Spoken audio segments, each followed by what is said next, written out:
You have worked in SaaS, consulting, and IT. How do sales strategies differ across these industries? Okay. Again, given that you all are students, and I'm not too sure how much you know about these terminologies, these are really, really heavy terms. But okay, SaaS is basically software as a service, right? So, for example, आप लोग Netflix use करते हो या आप Spotify use करते हो तो आप एक सब्सक्रिप्शन लेते हो, उसका एक फ्री वर्जन आता है जिसमें कुछ लिमिटेड फीचर्स होते हैं, then there is a paid version.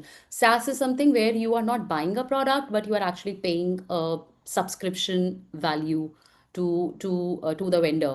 That is something जो SaaS में fall करता है. Consulting is something जहाँ पे you consult someone. तो आपने सुना होगा job consultants, health consultants, diet consultants. Consultants are basically doctors in their respective fields where they kind of diagnose the situation and recommend based on your specific goals.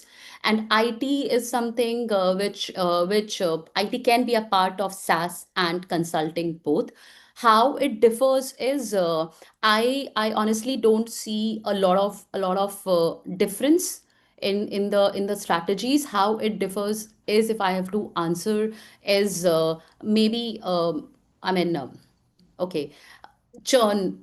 Okay, I'm just thinking what will resonate well with all of you.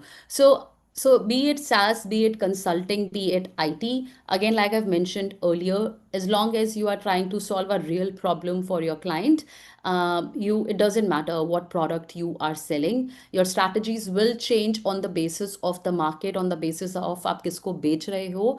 But जब हम SaaS consulting और IT को हम एक उस पे रखते हैं, the approach towards all these sales is almost similar, and what is different is very technical, so I would not like to confuse all of you with those answers.